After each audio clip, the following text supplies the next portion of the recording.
तुम्हारी शादी की शुभ घड़ी आ गई है। मुहूर्त का वक्त हो रहा है। अपना हाथ शेषनाग के हाथ में दो।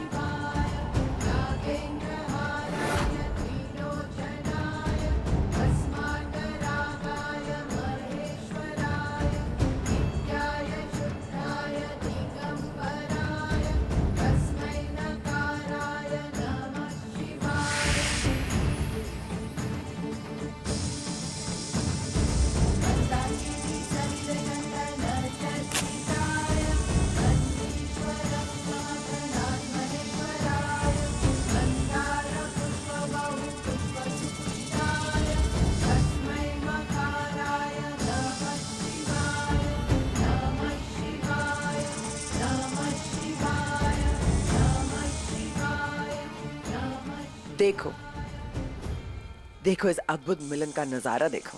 आज नाग वंश से सारे नाग और नागिन आए हैं।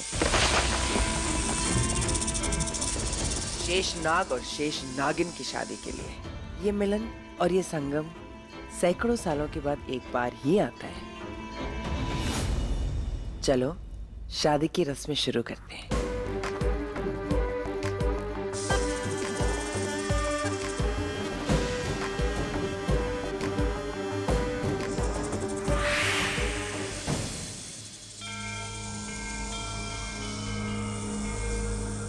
अब तुम दोनों ये नाग मुकुट एक दूसरे को पहनाओ।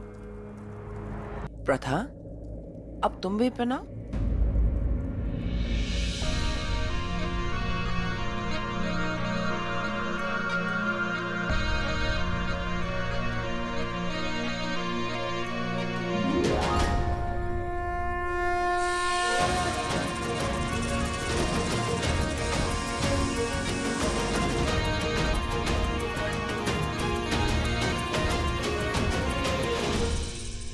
अब इस अद्भुत शादी के अद्भुत फेरे होंगे।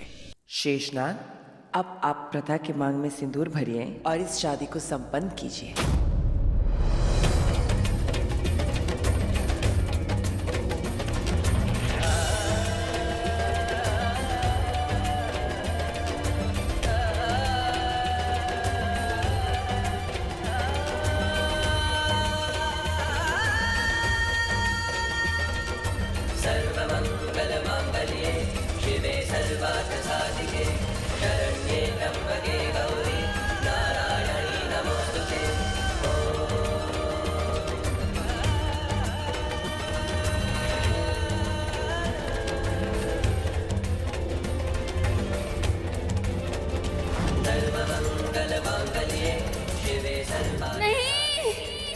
प्रथा, कहाँ खो गई हो?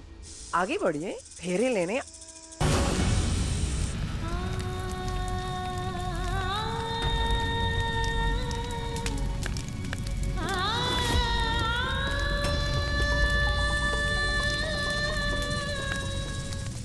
आग! प्रथा!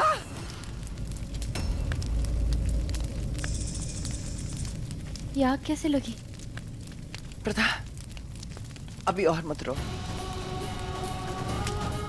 तुम्हारी तड़प के आंसू की वजह से ये आग लगी है। तुम्हारा हर एक आंसू अंगार बन रहा है। अब ये अंगार मैं बुझाऊंगा।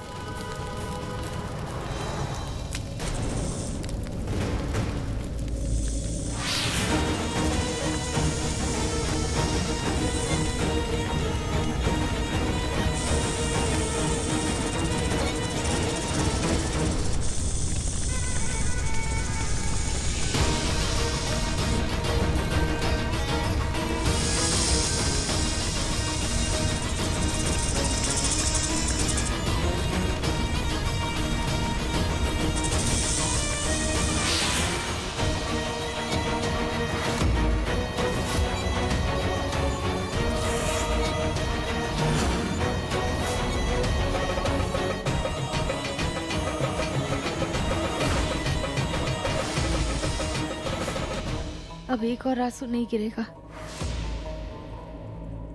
फेरों की रस्म शुरू करते हैं। नहीं,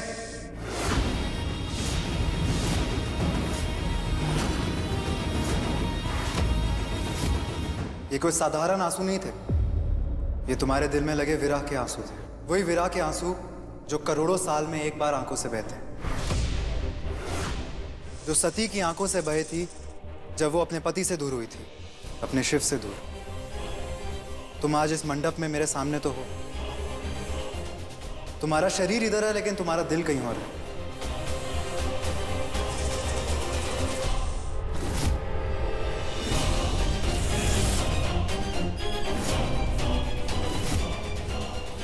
आंखें कभी झूठ नहीं बोलती, तो आओ देखते हैं तुम्हारे दिल में कौन है।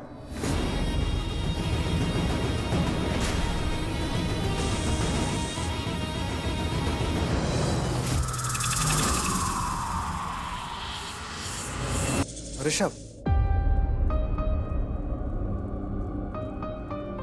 तो तुम ऋषभ से प्यार करती हो, और कोई साधारण प्यार नहीं है ये, रूहानी प्यार। वही प्यार जो शिव और गौरी ने किया था। देखो, तुम्हारे प्यार की निशानी तुम्हारे प्यार की कहानी बता रही है। तुम्हारे हाथ पर अभी भी उसके नाम का मंगलसूत्र है। तुम तो पहले से ही सुहागन हो प्रथा, तो मैं तुम्हारा सुहाग कैसे बन सकता हूं?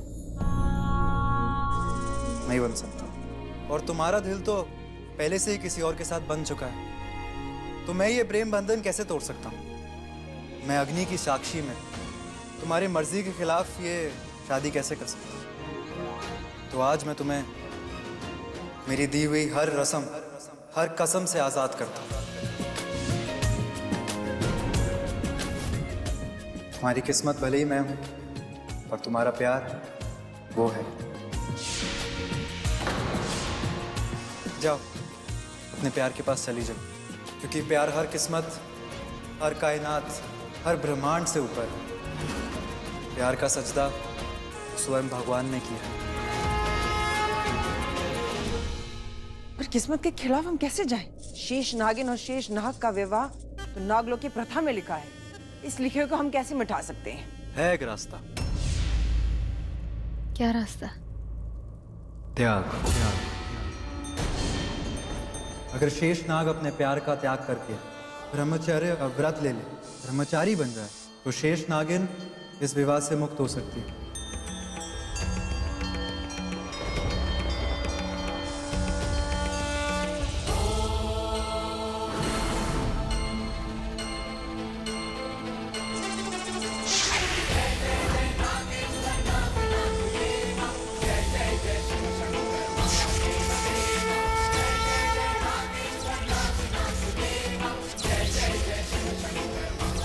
मैं शेषनाग शिव जी की साक्षी में इस गंगा जल को छूकर अपने शिव को वचन देता हूं कि आज से मैंने ब्रह्मचर्य व्रत रख लिए।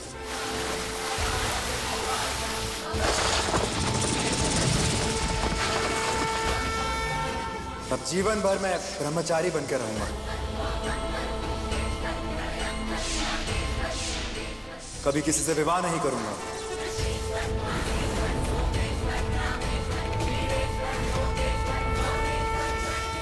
हर हर महादेव।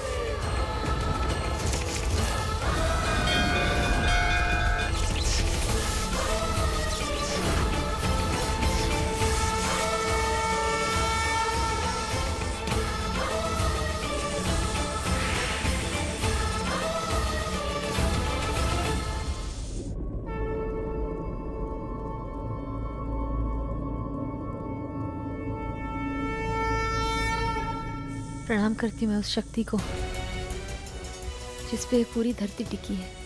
प्रणाम करती मैं उस शक्ति को जो नाग युग की सर्वश्रेष्ठ शक्ति है। आप महासर्वश्रेष्ठ महाविष्णु महालक्ष्मी के महासैया बन के महासागर में विराजित है। इससे बड़ा सौभाग्य कहाँ? आज मैं तुम्हें तुम्हारा सौभाग्य वापस देता हूं। जाओ, अपने प्यार के पास चली जाओ।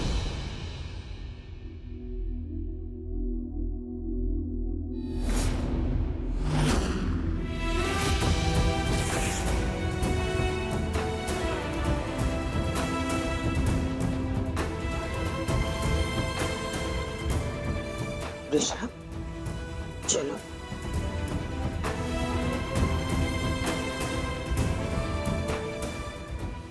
सीमा, देख मैं तेरी बचपन की दोस्त हूँ। तू चाहे लाख थप्पड़ मार ले, लेकिन आज तो मैं वो दिल की बात करके ही रहूंगी जो मैं कब से करने की कोशिश कर रही थी तुझसे।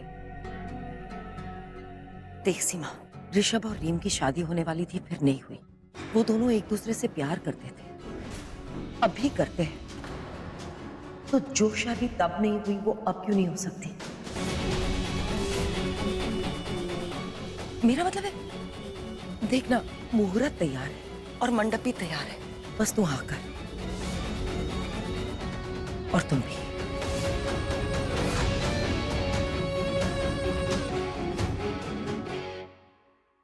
आंटी, मेरी और ऋषभ की दोस्ती अच्छी है। मैं पुरानी चीजों को मन में नहीं रखूंगी। मैं सब कुछ भूल के ऋषभ के साथ शादी करने के लिए तैयार हूँ।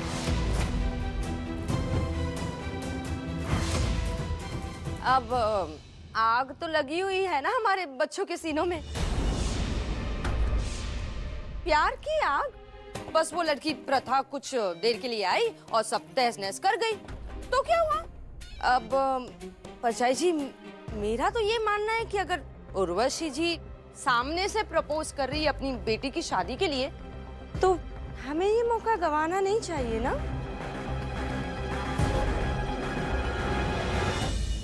जैसा आप ठीक समझे माँ।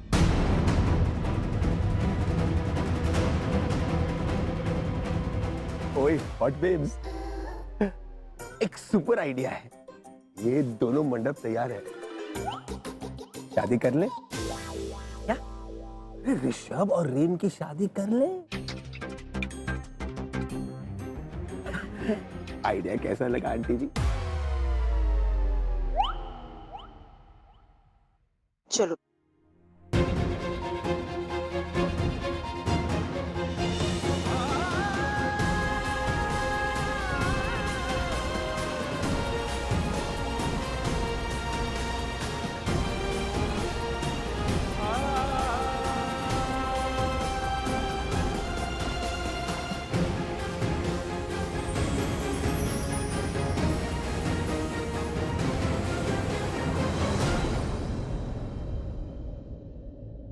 प्रथा, तुझे आज वो मिल गया जो तेरी चाहत थी, तेरी मोहब्बत। जा ऋषभ के पास, जा प्रथा, जी ले अपनी जिंदगी।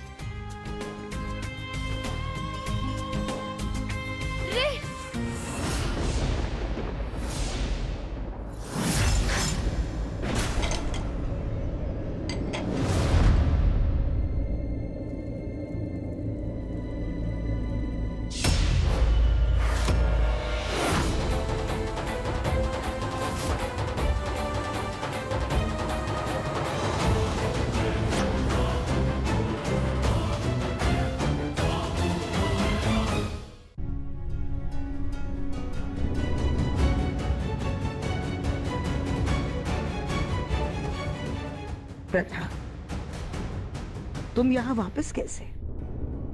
तुम तो यश के साथ चली गई थी ना? तो अब मेरा बेटा ऋषभ भी रीम से शादी कर रहा है। तुम्हारी शादी ऋषभ के साथ हो चुकी थी, फिर भी किसी दूसरे का हाथ थाम कर तुम यहाँ से चली गई थी। नहीं जाना चाहिए था तुम्हें। आई थिंक तुम भी नहीं जाना चाहती थी। देखा था तुम्हारी आंखों में मैंने ऋषभ के लिए प्यार। उस प्यार को छोड़कर तुम कैसे चली गई प्रथा? क्यों चली गई तुम? आप वापस क्यों आई हो? क्या करने? नहीं कर सकी, मैं उससे शादी नहीं कर सकी। कैसे करती? मेरा प्यार तो। प्रथा बेटा, मैं तुम्हारे साथ हूँ, लेकिन रीम और ऋषभ। नहीं नहीं मम्मी जी, गलती तो मेरी है। छोड़ के तो मैं गई थी ना, तो कैसे उम्मीद रख सकती हूँ कि ऋषभ जी मेरे लिए इंतजार करे। सेहरा लेकर आइए, सेहरे की रस्म शुरू करते हैं। नहीं देख सकती, नहीं देख सकती मैं अपने प्यार को अपने हाथ से दूर जाते हुए। नहीं देख सकती मैं उसे किसी और का होते हुए। मुझसे नहीं होगा। अपने प्यार को मैं अपने हाथों से छूटते हुए नहीं देख पाऊंगी मम्मी जी। मैं जा रही हूँ। तुम अकेले जाओगी कहाँ? पता नहीं, मैं जा रही हूँ। नहीं प्रथा, इस तरह रोती नहीं। इसे तुम अपने पास रखो और मैं आ रही हूँ। मैं तुम्हें छोड़कर आती हूँ। चलो बेटा।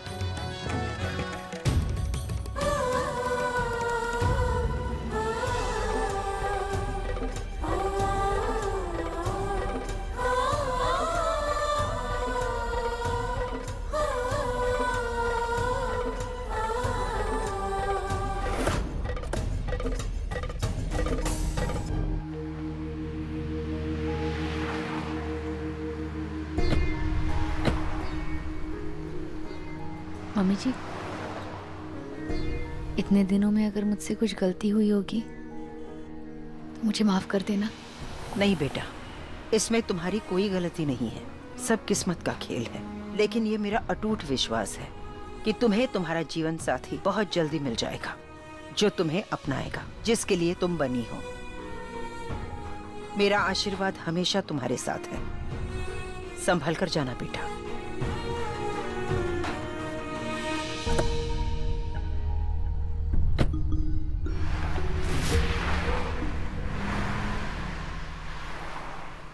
प्रथा, कहाँ जा रही हो?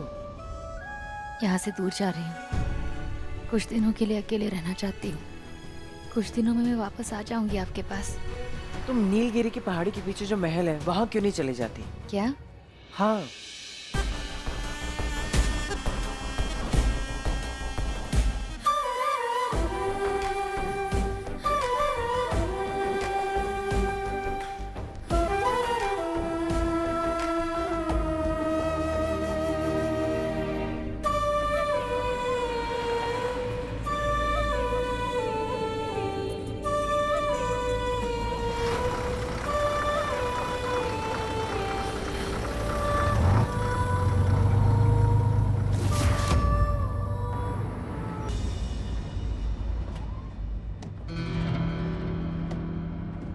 लगता है बहुत बुरी तरह दिल टूटा है आपका।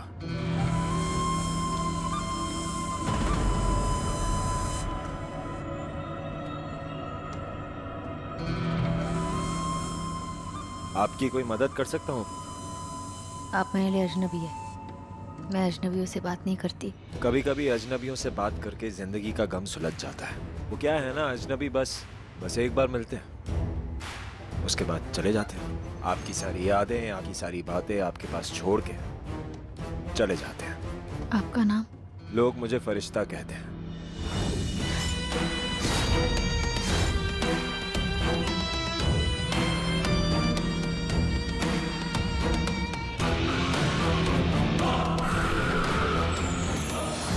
फरिश्ता? क्या है ना, मेरी माँ का मानना है जैसे कहानियों में इच्छाधारी नागिन होती है, वैसे ही फरिश्ते भी होते हैं। फरिश्ते? फरिश्ते।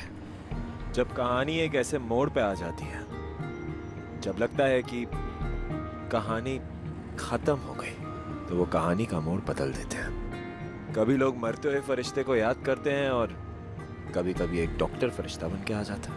कभी कोई बीमार मुफलिस व्यक्ति अपनी जिंदगी के आखिरी वक्त पे हो और उसे नौकरी मिल जाती है और उसे लगता है कि वो नौकरी देने वाला ही उसके लिए फरिश्ता है। और ऐसा भी हो सकता है कि वो सही में फरिश्ता हो। मेरी कहानी में अब कुछ नहीं बचा, इसलिए आप मुझे रहने दीजिए। शिव की भक्त हो? हाँ। एक बार शिव जी ने कहा था मुझसे। आपसे? हाँ, ऐसा कह सकती हो। उन्होंने कहा था जब इंसान का कोई नहीं होता तो उसका भगवान होता है।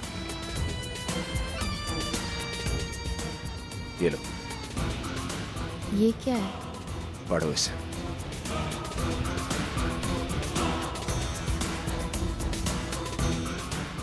चलो एक पल के लिए मुझे फरिश्ता मान लो। अब जब तुम्हारी कहानी खत्म हो रही है और मैं तुम्हें एक किताब दे रहा हूं, तो क्या पता है इस किताब में तुम्हारी एक नई कहानी हो।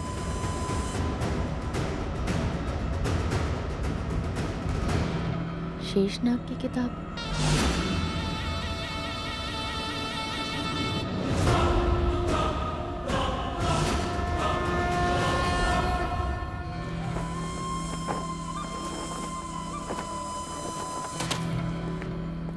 काम हो गया। हाँ। मेरी यहाँ कहानी खत्म हुई। अब मैं अपनी जिंदगी में, अपनी कहानी में वापस लौट जाऊंगा। लेकिन आपकी किताब अब उसके पास है, पर वो ये नहीं जानती कि असली फरिश्ता ही फरिश्ता बन के आया था।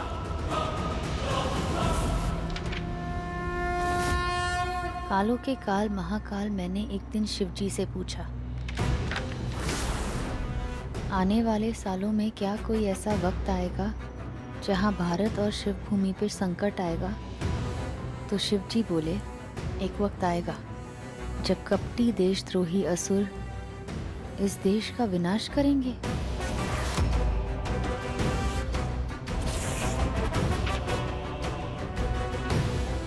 वक्त ऐसा आएगा कि असुरों के विनाश के लिए शेष नागिन को स्वयं चुनेगा ब्रह्मांड, और वो आएगी असुरों के विनाश के लिए, देश के प्रतिशोध के लिए। एक वक्त ऐसा भी आएगा जब शेष नागिन को लगेगा उसका काम हो गया, उसकी कहानी का अंत हो गया, पर उस अंत से ही उसकी एक नई शुरुआत होगी।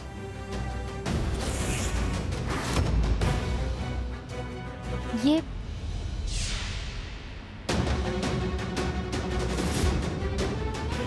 मेरे साथ अभी जो आदमी बैठा था वो कहाँ गया? अभी तो यहीं पे बैठा था। वहाँ तो कोई नहीं बैठा था। आपने देखा क्या? मेरे साथ ही एक आदमी बैठा था। उसे कभी पता नहीं चलेगा कि उसके पास फरिश्ता ही गया था।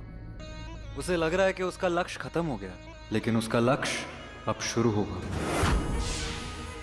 वो 6 चेहरे जिसके बारे में उसको पता था, उनके विनाश के बाद एक 7वां असुर आएगा, और उस 7वें असुर से एक नई कहानी की शुरुआत होगी। 6 चेहरे, उनके विनाश के बाद जो 7वां असुर आएगा, उस असुर से एक बहुत बड़ी कहानी शुरू होगी।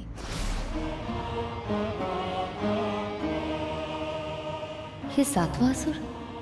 मुझे पता है कि बहुत सारे असुर थे, 6 की कहानी तो उस घर से जुड़ी थी, पर ये 7वां कौन था?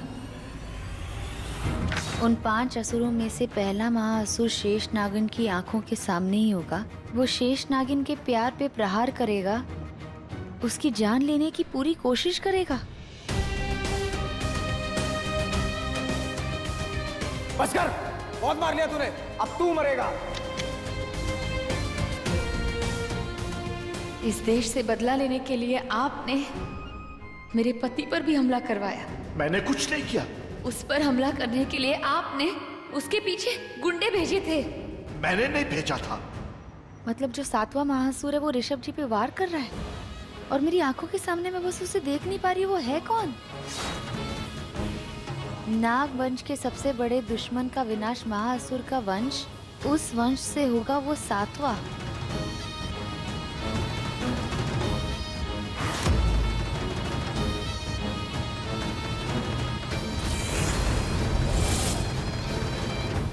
मैं ऋषभ जी को कभी कुछ नहीं होने दूंगी, उन पर एक आंच तक नहीं आने दूंगी। प्लीज बस रोकिए।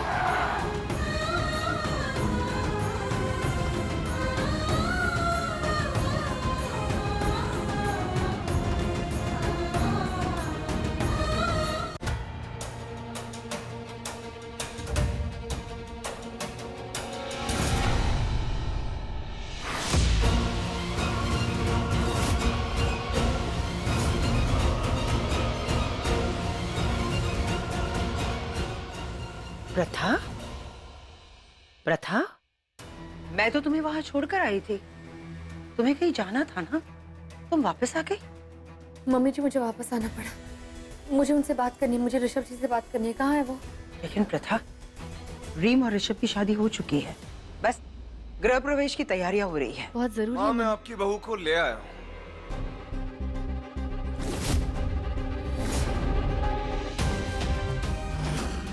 ऋषभ,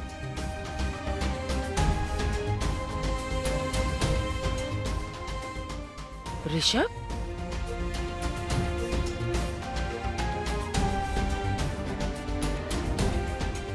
आओ रीम।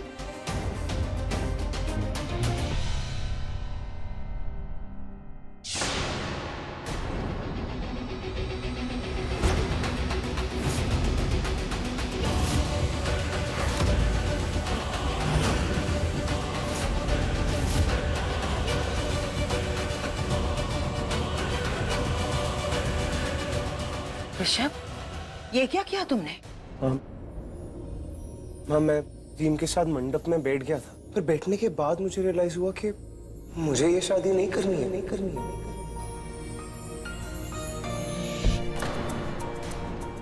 तो मैं क्या करता, आप बताइए। अगर मैं ये शादी कर लेता तो क्या ये रीम के लिए ठीक होता क्या? नहीं ना। माँ, मैं रीम को फिर से उसी मंडप में छोड़कर नहीं जाना चाहता था, ये उसके साथ बहुत गलत होता।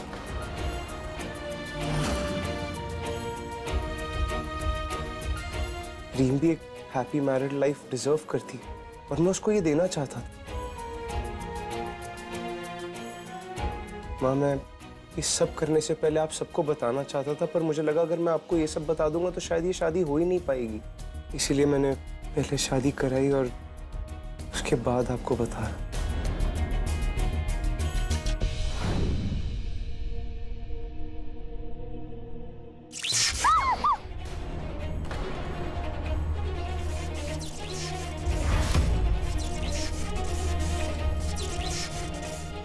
अन्या, क्षितिजा, तुम दोनों ठीक तो हो ना? हाँ, करंट आ रहा है। मैं देख कर आता हूँ। चल।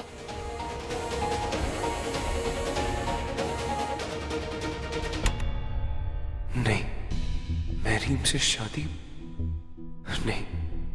अब एहसास हो रहा है कि मुझे तो प्रथा से प्यार है।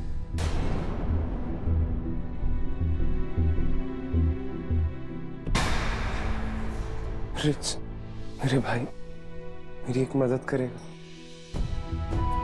देख, मैं जानता हूँ मैंने तुझसे तेरा प्यार ले लिया, तुझे बहुत दर्द दिया ना मैंने, मुझे माफ कर दे। देख, इसलिए भगवान ने मुझसे भी मेरा प्यार छीन लिया।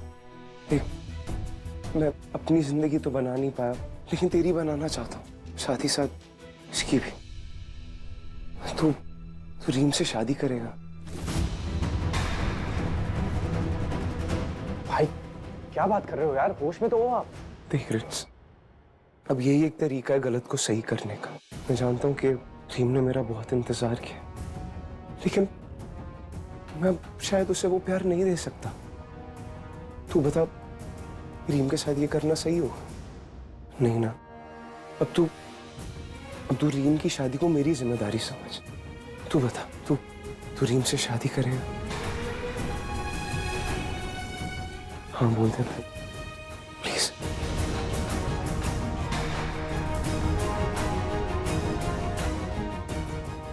रितेश, मेरी हाँ है। मैं भी लाइफ में मूव ऑन करना चाहती हूँ।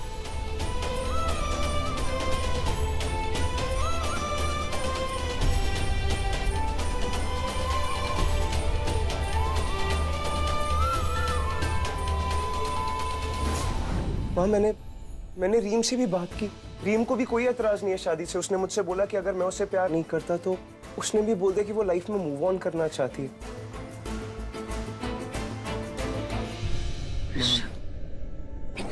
मैं किसी और से शादी नहीं कर सकता।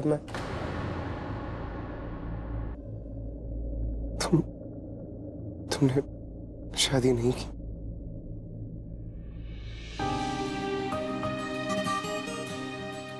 मैं जानता था तुम नहीं कर पाओगी। आप भी तो नहीं कर पाए। चलो चलो।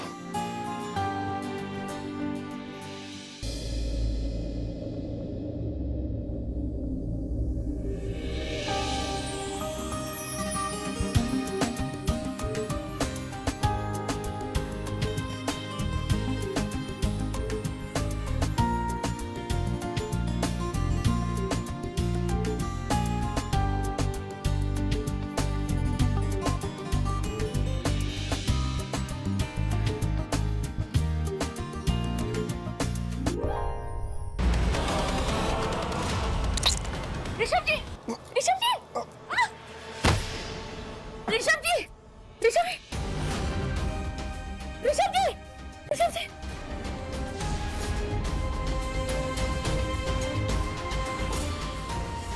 उन 5 असुरों में से पहला महाअसुर शेष नागिन की आंखों के सामने ही होगा। वो शेष नागिन के प्यार पे प्रहार करेगा, उसकी जान लेने की पूरी कोशिश करेगा।